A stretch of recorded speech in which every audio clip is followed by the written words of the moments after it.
No dia 15 de fevereiro de 2023, saiu a notícia de que o processo de relicitação da malha oeste da Ferrovia Brasileira foi adiado por 2 anos.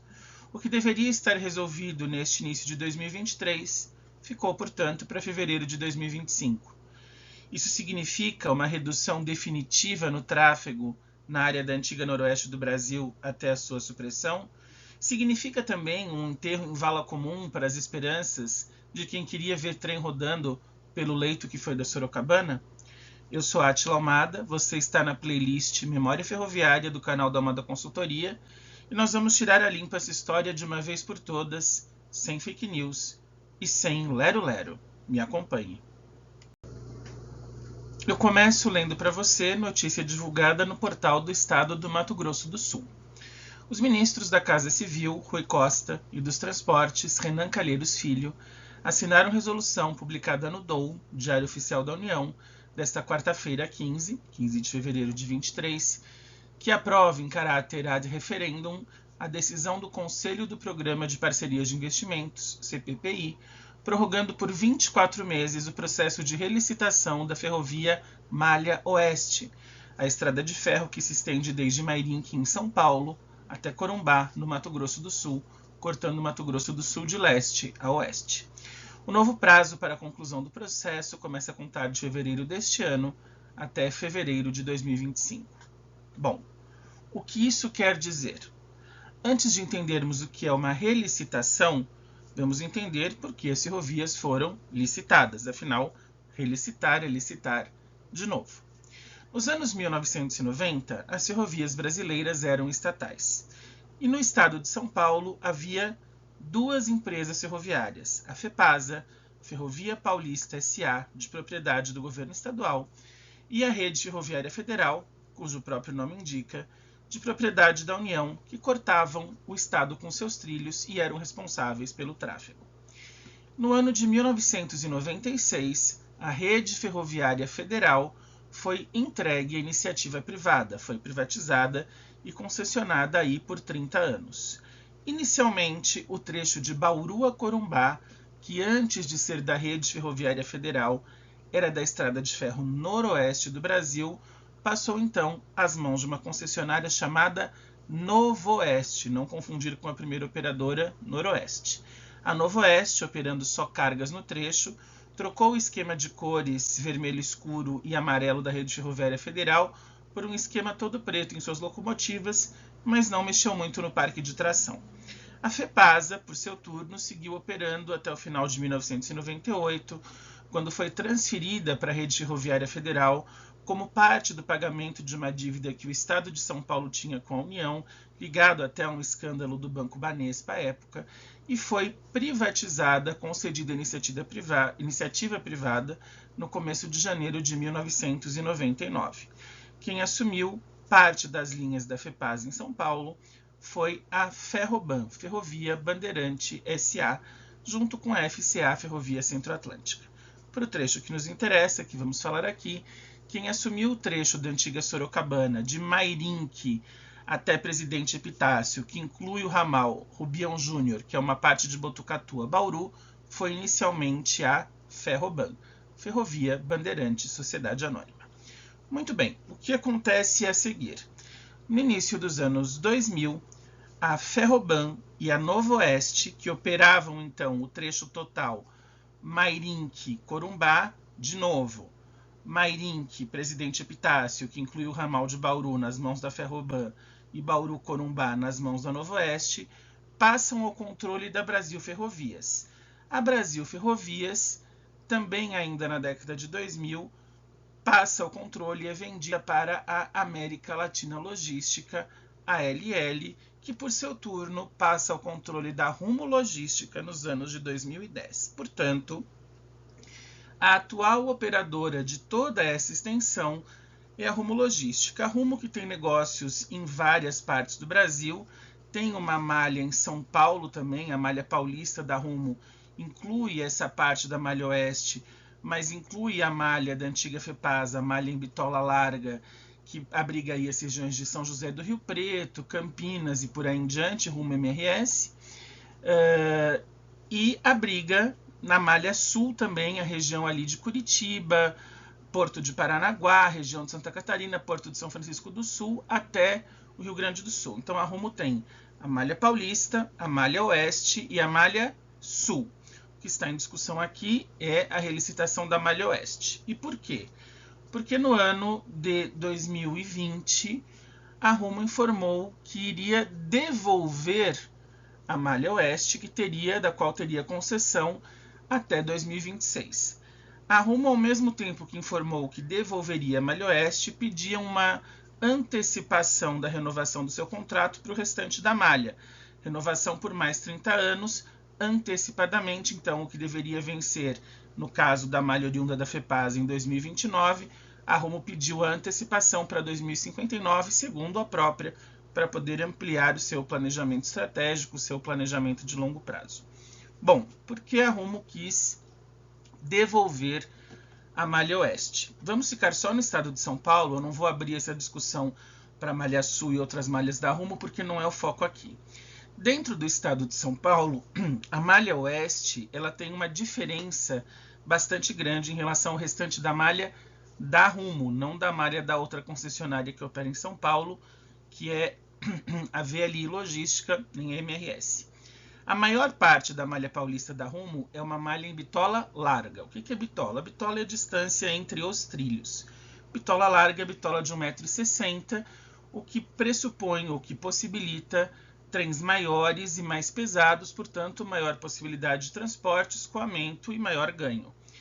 A malha paulista da Rumo, em sua maior parte, a malha oriunda da FEPASA, toda a região que eu falei, São José do Rio Preto, Campinas, enfim, Itirapina, Rio Claro, até no caso, o acesso ao estado do Mato Grosso do Sul pela linha da antiga Araraquarense, Santa Fé do Sul, que conecta com a Aparecida do Taboado e vai embora, é uma malha em bitola larga. E a malha oeste é uma malha em bitola métrica, ou seja, a distância entre os trilhos é menor, é a distância de 1 metro, portanto, são malhas com bitolas diferentes e não existe comutabilidade de trens entre essas malhas. Eu não posso pegar um trem da métrica e colocar na larga, não posso pegar um trem da larga e colocar na métrica, a não ser que eu investisse na chamada bitola mista, 3 trilhos, os trilhos da métrica e o trilho da larga.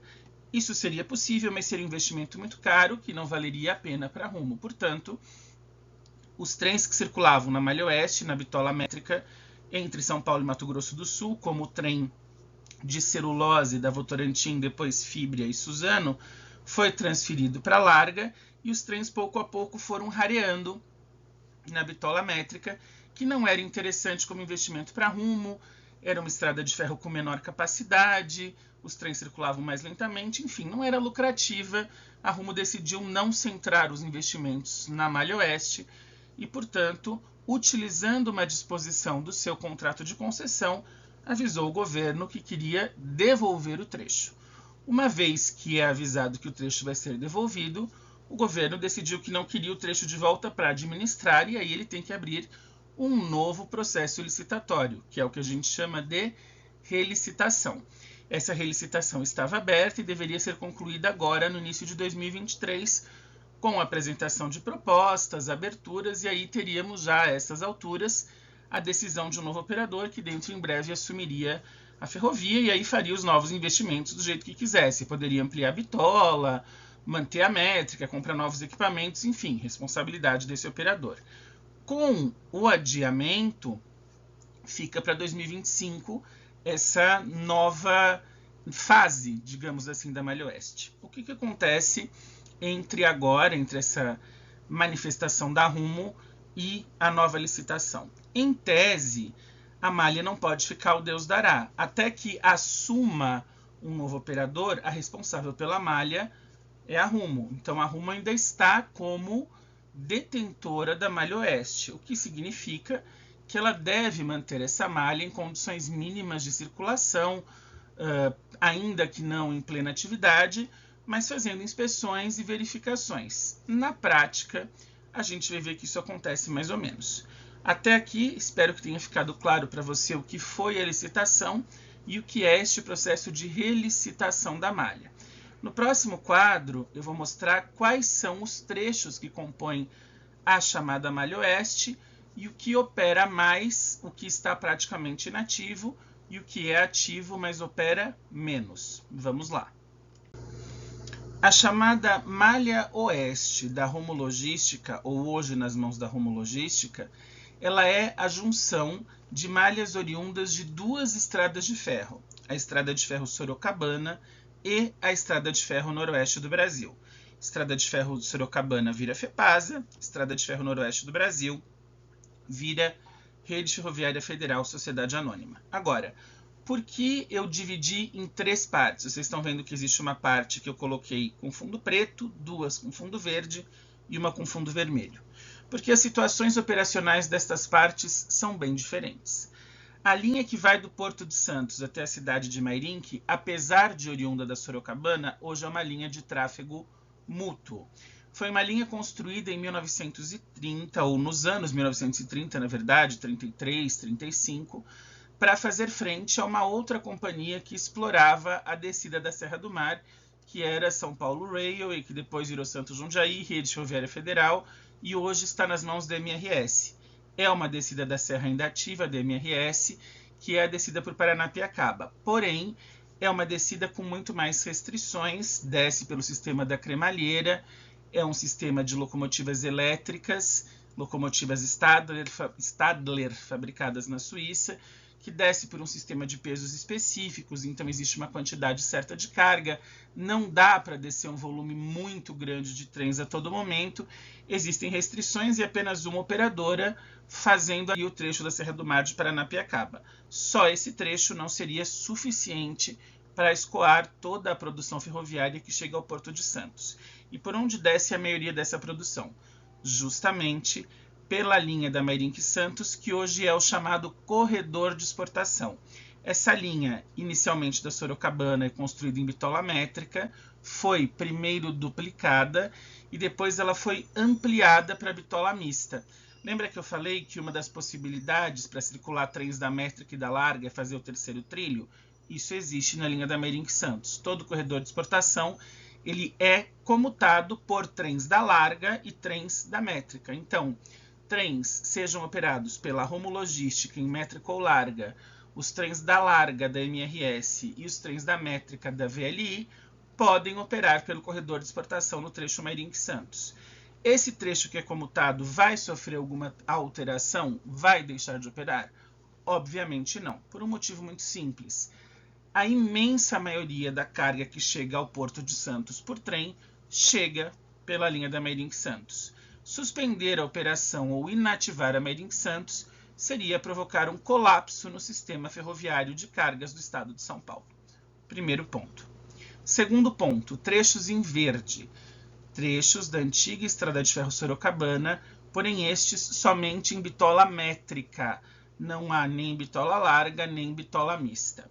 A Estrada de Ferro Sorocabana ela tem uma linha tronco que liga a cidade de São Paulo, né, o prolongamento para Santos ele veio depois, a cidade de São Paulo, a cidade de Presidente Epitácio, às margens do Rio Paraná, na divisa com Mato Grosso do Sul.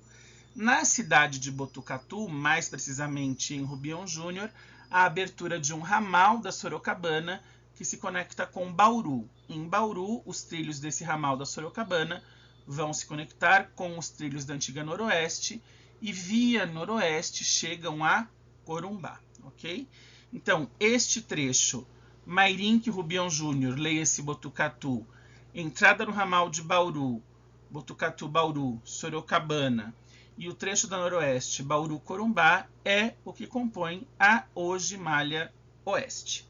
Nos trechos em verde, que são os trechos oriundos da Sorocabana, não há uma circulação periódica de trens. Este trecho está efetivamente inativo há mais ou menos um ano. Você pode ver um vídeo aqui do canal, eu vou deixar o link fixado abaixo, quando parou de circular o trem chamado de Vaca Verde, que era um trem de celulose, originalmente da Votorantim Papéis, depois da Fibra e Suzano, mas com o mesmo material. Esse trem ele sai da linha da bitola métrica no começo de 2022, mas ele não deixa de existir. A diferença é que, em vez de chegar no Mato Grosso do Sul, vindo de Mairinque, né, vindo de Santos, na verdade, Santos Três Lagoas pela linha da Sorocabana e depois Noroeste, esse trem é transferido para a linha da Bitola Larga e aí ele segue a linha da Mairink Santos, entra o corredor de exportação por Campinas, na linha da Antiga Paulista, depois ele entra na linha da Araraquarense, vai até Santa Fé do Sul, cruza a ponte rodoviária em Bitola Larga entre São Paulo e Mato Grosso do Sul e vai sentido Aparecida do Taboado. Então, o trem de celulose ainda opera, só que ele não opera mais na métrica. O fim do trem de celulose na métrica foi o fim da circulação dos trens regulares na Malha Oeste da Sorocabana. Por quê? Porque outros trens que circulavam ali já tinham sido suprimidos havia algum tempo. Bom, e o trecho Bauru-Corumbá? Trecho da antiga Noroeste, Rede Ferroviária Federal, Novo Oeste rumo. Este trecho ainda está ativo. E o que determina uma ferrovia ser ativa? Ter trem circulando. Se não tem trem circulando periodicamente, a ferrovia não está ativa. Ela pode ter ali inspeção, auto de linha andando, uma outra locomotiva, mas não é uma ferrovia com circulação periódica, circulação a períodos determinados, não existe regularidade. Na Bauru-Corumbá existe regularidade, bem menor, é verdade, do que existia tempos atrás, uma vez que o trem de celulose não circula mais. Ele era um trem que chegou a ter 2 ou 3 composições diárias e no seu fim tinha às vezes uma composição ou 2 semanais, mas na Bauru-Corumbá, e somente neste trecho, ainda circula um trem de vergalhões metálicos. Então ele parte de Bauru, faz todo o trecho do noroeste do Brasil até Corumbá, que é extremo do Mato Grosso do Sul, e lá ele se conecta com a ferrovia boliviana. Estes vergalhões são exportados para a Bolívia, e esse trem, depois de descarregar os vergalhões em Corumbá, volta vazio para Bauru, volta para a fábrica, recarrega e ele faz esse trecho. Qual a periodicidade dele? Bom, não é uma periodicidade fixa, mas digamos aí 1 ou 2 trens por semana, a depender das necessidades de tráfego. A Bauru-Corumbá, portanto, a NOB, a Noroeste do Brasil, é uma ferrovia ativa, em condições precárias, com trens circulando numa linha que não oferece já tanta segurança, circulam muito devagar, mas circulam, ok? Então a situação da Malha Oeste é essa. Santos Mairink, circulação total, corredor de exportação, bastante movimento. Mairink, Rubião, Botucatu, Botucatu, Bauru, antiga Sorocabana, inativa. Bauru, Corumbá, noroeste do Brasil, ativa com os trens de vergalhões. Certo? Agora a gente vai entender um pouco mais essa questão desses arranjos e desarranjos da região da Malha Oeste, com alguns convidados meus, amigos ferroviários, que eu trouxe para conversar com vocês nesse vídeo. Vejam aqui essa foto, o Lucas Magalhães é maquinista, ele trabalhou na Romologística na Malha Oeste. O Sérgio Henrique reside em Bauru, ele tem um canal muito bacana aqui no YouTube, que é o Na Beira da Linha, também vou deixar o link para o canal do Sérgio, ele filma trens que circulam ainda na Malha da Noroeste, na região de Bauru. O Douglas Ruzon é historiador e diretor do Museu Ferroviário Regional de Bauru, e eu, Átila Almada, pesquisador da Memória Ferroviária Paulista e autor do livro Era uma Vez um Trem. Juntos nos encontramos na estação de Bauru em outubro do ano passado, outubro de 2022, e dentro de um carro de passageiros de madeira, um carro de administração da Noroeste do Brasil, preservado pelo pessoal do museu, batemos um papo bastante interessante sobre a questão de atividade ou inatividade das linhas da Malha Oeste, o que inclui aí a parte da Sorocabana e a parte do Noroeste do Brasil. Então, para resumir tudo que eu expliquei aqui e acrescentar alguns detalhes muito interessantes de quem está na região, eu convido você para ver 2 trechos do nosso papo gravado em outubro de 2022. Bora? Então, vamos lá. Para o pessoal que nos acompanha aqui, vamos tirar alguns mitos. Hoje, o que o pessoal de São Paulo acha, por que o pessoal de São Paulo acha que tudo morreu? Porque existia um trem que era o Vaca Verde, que era um trem de celulose da Votorantim, que fazia o trecho até Três Lagoas. Três Lagoas, Santos. A Santos. E aí ele começou, só cortando, desculpa, ele começou pela Votorantim, né, em 2007, 2008. Que atualmente ele era da Suzano, né? Que ele com as cores... Passou fibra e depois Suzano. A Votorantim VCP, né? Ganhou o apelido de Vaca Verde por causa da pintura que a Votorantim deixou nele, né? Que foi logo que a ANL assumiu, né, a malha da Brasil Ferrovias, que englobava a Novo Oeste. Sim. E tem a história também, né, do porquê do Vaca Verde, né? Cada um, já ouvi umas duas histórias. Eu tenho o que o pessoal sempre fala aí do meio ferroviário, que se criou o Vaca Verde, o verde por conta dos vagões, e o Vaca porque era as locomotivas velhas, que era que chegava lá no corredor de exportação e empacava o trecho lá do pessoal. Já empacava aqui na meta. Já empacava aqui. Aí chegava lá que o negócio, que o fluxo é melhor. O Mairinho pra frente, Mairinho de Santos ali que entrou no corredor. Aí empacava todo o trecho lá do corredor lá e o pessoal, lá vem o Vaca Verde pra empacar o trecho. Entendeu? Então, vamos lá. Que saiu daí o apelido do Vaca Verde. Então, o trem vinha de Três Lagoas a Bauru na linha da Noroeste. Isso, certo? Aí depois entrava na linha da Sorocabana até Mairinque. Mairinque ele entra no corredor de linha da Mairinque Santos, corredor de exportação, chega a Santos. Antiga Sorocabana também. Sorocabana. Do ramal de Bauru, linha tronco até Mairinque e Mairinque Santos. Aí o que acontece? Esse era o único trem que circulava até recentemente na linha tronco da Sorocabana, né? Regularmente circulava. Porque os trens que circulavam da LL na métrica que desciam para São Paulo pararam faz mais ou menos uns 10 anos, quando rolou ali uma treta com a CPTM, né, entre a LL e CPTM, então a LL cortou e passou tudo para o corredor de exportação. Então esse era o único trem que circulava. Como parou de circular, linha tronco da Sorocabana praticamente morreu. Essa praticamente morreu mesmo. E aí o pessoal de São Paulo, que não tem muita noção do que acontece para cá, acha então que a Noroeste, por extensão, morreu também. E a Noroeste não morreu, isso é importante dizer. Circula bem menos? Circula. Mas ainda circula. Sim, porque o Vaca Verde era um trem que tinha uma periodicidade muito maior. Depois que parou o Vaca Verde agora em janeiro, aí ficou só o trem de Vergalhões. Então, vejo muito na internet isso, o pessoal fala que a NOB, a Noroeste lá no Mato Grosso do Sul, está desativada, ou está desativada desde 2015. E é uma coisa que eu sempre bato na tecla, que eu não vejo isso. Porque desde 2015 eu filmo os trens que saem daqui para Corumbá, né, Tem trem tá ativo. De Vergalhões, fora que lá em Corumbá tem os trens entre as minas e o porto lá. Então, assim, o único trecho que eu sei que realmente está desativado da NOB é o ramal de Ponta Porã, que é de Campo Grande até Ponta Porã, né? Tem um tempo atrás desceu os vagões, desceu uns de minério para reforma. Você até filmou a reforma para Bauru e subindo de volta. Então, assim, o que está hoje desativado da Noroeste que seria, né, que faz parte da Malha Oeste aí, que inclusive foi devolvida pela Rumo, vai entrar em licitação, mas é uma outra história, é o trecho de Campo Grande a Ponta Porã, e esse está desativado. Mas de Bauru até Corumbá, esses trens aí vai. Eu tenho o Victor mesmo, que é amigo meu e youtuber também, que é lá de Ribas, que sempre está filmando os trens passando lá por Ribas do Rio Pardo.